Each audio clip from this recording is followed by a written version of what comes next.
Noon.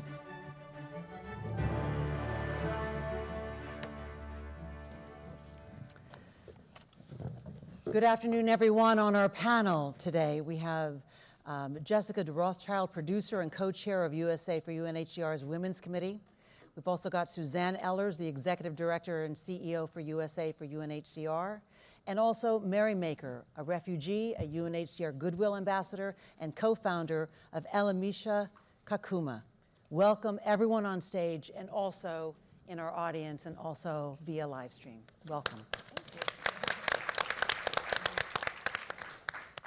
Today, at this moment, in this world, Suzanne, you're going to be making a bold announcement. I think you've already sort of partially made it. I'm going to let you do it now again and tell us why, what is your goal and why now? All right. Well, thank you. Today, we are launching as USA for UNHCR in partnership with incredible individual leaders like Jessica and with the example and model that Mary Maker makes for refugee scholars around the world, an initiative called Building Better Futures, with a goal of raising $15 million over the next 4 years to power 1,000 university scholarships for refugee women. No better time like the present, no better ROI in any investment you can make, and the returns to society writ large at the global and national level are irrefutable and data informed. So today's the day. So, no better time than the present. So why have you already committed to this, Jessica? Because is there data, for example, that would specifically say why we should invest in women refugees versus, of course, women and men as well? Why women now? So I think it's always a good time to invest in women refugees. And I was lucky enough to be involved in the creation of this initiative. We tried a new model of philanthropy here where we were impact driven. And it was a group of women who got together, and we decided that this was a cause that we could really get behind, that we could share our resources with other women who could then go on to empower themselves and then empower their own communities. And so we decided that this was a great time to do this. I came in early because I really believe it's always a great time to support women, but we invite everybody to be part of this. It doesn't have to be just women. And when it comes to refugees, women are less likely to get college access than men. Isn't that true?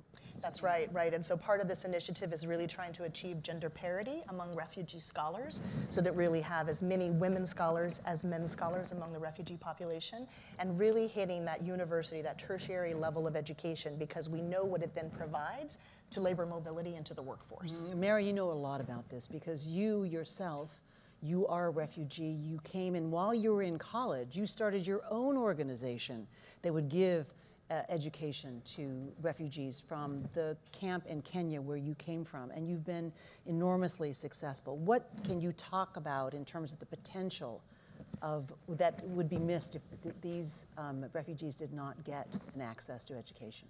I think the potential that gets to be missed is highly qualified individuals that can build nations, that can give back and contribute to communities. I feel like personally as a refugee, I really wanted to dissolve the camp walls. I really wanted to be able to have a fighting chance with education and to self-actualize and be able to contribute to a community. So myself getting a scholarship to go to St. Olaf in Minnesota, I really latched on every single opportunity that I ever got. And that's how we were able to start Ehlers Kakuma as a work of translation, where we are able to bring in as many colleges as possible, get to let them understand the context of Kakuma refugee camp or refugee camps, and also let refugee kids be able to dream of a life outside of the camp walls, to see themselves in colleges, to see themselves in workforce. And we've been able to successfully do that in the last 5 years. And empowered to create, as you talk about, the word you have used is, to become agents of change. And so, how many students have you, in your organization, been able to have access, give access to education? In the last 4 years, we've been able to place 47 students to one of the top universities right here in the US, in Canada, and in UK. And we still have like a cohort of 16. And it is refugee-led and refugee-founded. That was important for us, that everyone in the room here today, like, you have so much power to be able to contribute to that, but we as refugees are already leading that initiative. We're doing everything possible to be able to see ourselves in colleges and in education spaces. Mary talks about educating for students who get access to colleges in the United States, and you've had a really good track record, even in despite our current political situation in this country. But has this situation, this climate, affected how you will move forward with where this money is spent and what kind of access these students will have in terms of whether they're able to get into United States colleges? Well, the good thing is that we have a really strong story again when it comes to that return on investment and this investment case in education. So the scholarship program at UNHCR is one that's funded refugee scholarships for over 27,000 students to date in 59 countries around the world. So our goal of 1,000 scholarships may seem like a drop in the bucket, but that's 1,000 students fully funded for 4 years to go to school and to give back to country, to regional level, to global leadership and diplomacy efforts.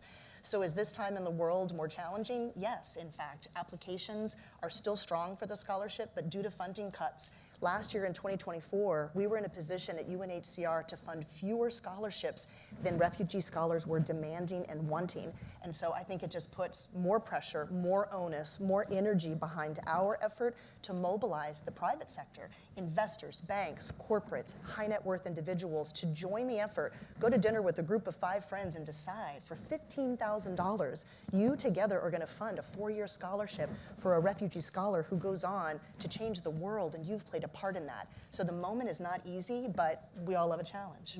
But to be clear, this idea that you concocted was actually initiated and conceived even before the massive cuts that are now very apparent and painfully apparent to a lot of refugee programs at the United Nations. Yeah, absolutely. We started working on this about 2 years ago, and it really came through the women philanthropists who are associated with USA for UNHCR, and we wanted to be impact-driven. So we wanted to look at where we could make the biggest impact in a relatively short period of time, hence the 4-year scholarships. We liked the fact that there was an existing scholarship program available. We felt that education is a clear path to empowerment, and it's an inaugurable position. And so we started there, and then we worked back to figure out how many refugee scholars were we going to try and fund, and so on and so forth. And we were looking at this idea of a new model of philanthropy, which is philanthropy not just as charity, but as legacy.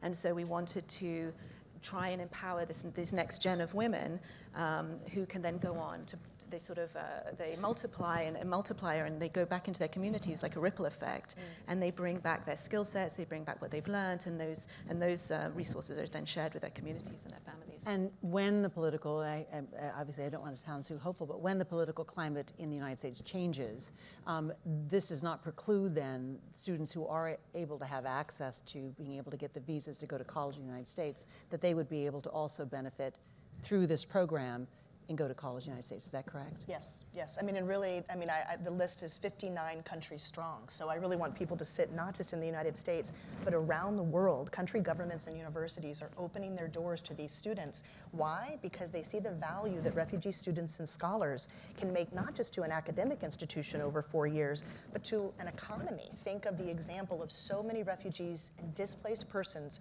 with education behind them who can then make contributions to a country's GDP that will knock your socks off.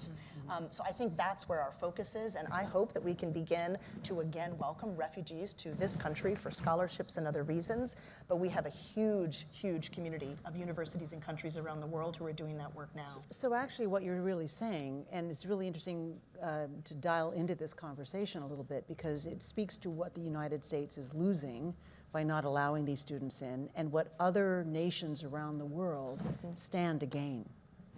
How would you describe, we just heard some of what they might stand to gain. What do you think is lost when refugee students are not allowed in? Who wants this question? Well, I'll start, and then maybe Mary, I'm sure, has a lot to say on it, but I just want to say that I think we stand to lose a huge pool of talent, for starters. that really can be helpful globally, not just US-centric. I'm speaking as someone who's, you know, half American, half English, so I have maybe a different perspective on the world, perhaps. But you know, that around the world, this huge pool of talent, as I said, the next generation of women leaders. And I think the other thing about the education program is that it brings a lot of dignity to the refugees, and I think that's super important. Yes, definitely.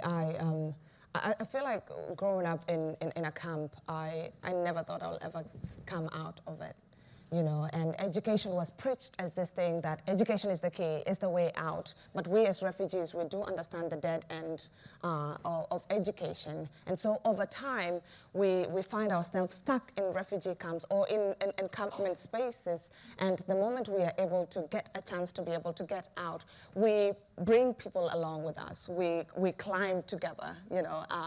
And educating a woman, for instance, we never forget our communities.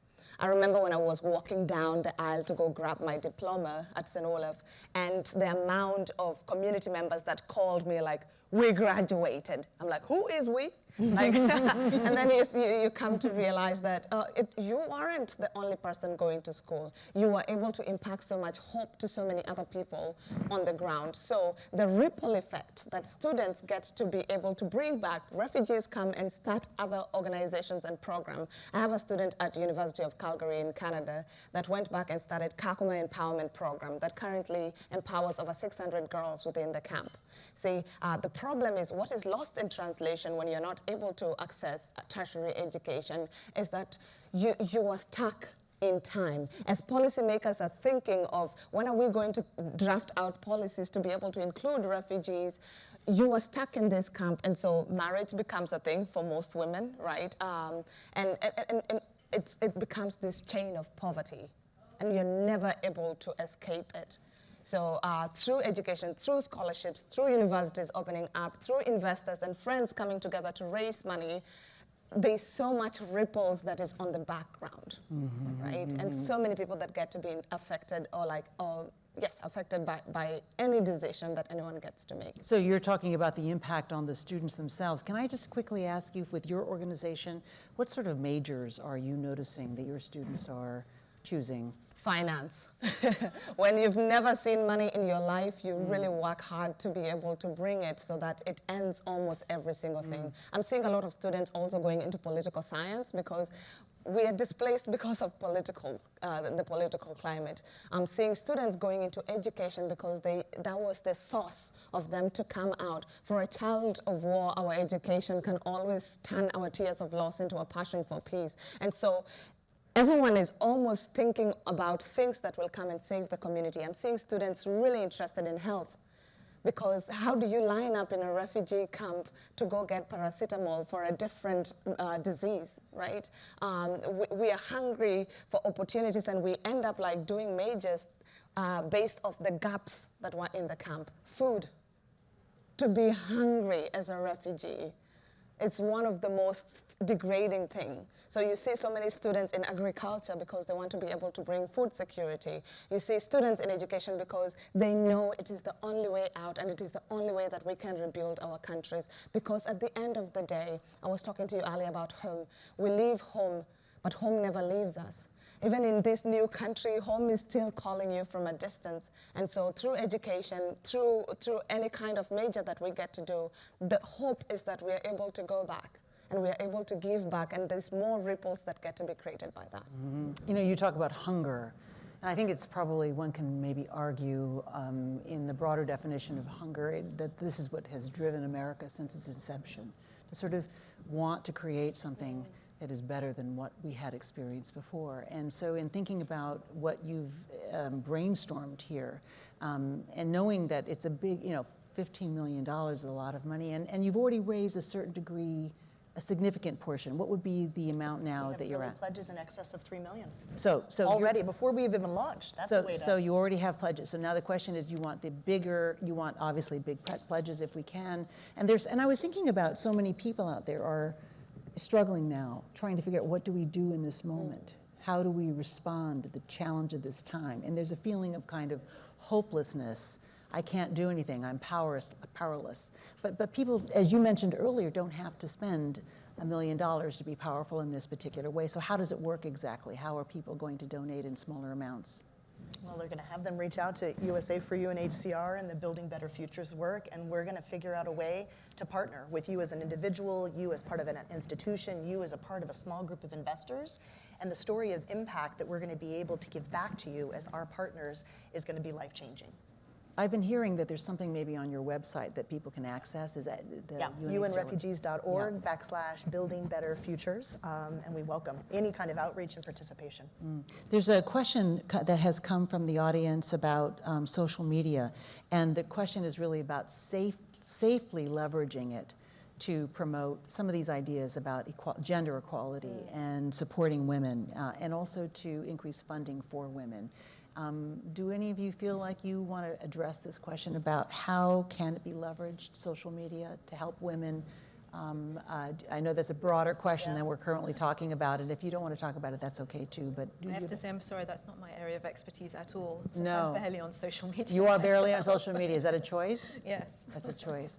Yeah, but it is a way of Maybe Suzanne communicating, could- and you've got to be using it. I'll take a stab at it because I'm thinking about the individuals in this room. I think about board members, I think about investors, and I think about a moment that feels so fraught with risk. So I think the impulse is to put our head down and to sort of try to not make waves. But we're talking about making waves on something that is so practical, so accessible. There are scholarships for university students who have been displaced from their homes literally overnight due to persecution, violence, and conflict. There is nothing controversial about funding people to be in school, to gain an education that no one can ever take from you. Heard that from one of the most famous education activists in the world, Malala Yousafzai. Once you have it, it's yours. It's in your head and your heart. And so I would say from a social media and other media relations perspective, this is quite frankly a story to shout from the rooftops. And we have a spokesperson like Mary who has nothing but a story of modeling mentorship and giving back to community in ways that really prove this is the place to be. You know, one of the things I'm taking away from what I'm hearing you talk about when you talk about how could anybody be against something like this, you know, just the very word refugee is a dirty word in America and for many people in many parts of this country. Period. And when we say the word refugee, we are saying people fleeing war and persecution. Yeah. So how are you wrapping your head around, and how do you think you want to talk directly to this problem of not, maybe it's a definitional question, how do we address this issue of why people are not responding to some degree to the needs of refugees because they've been convinced it's a dirty word? Mary?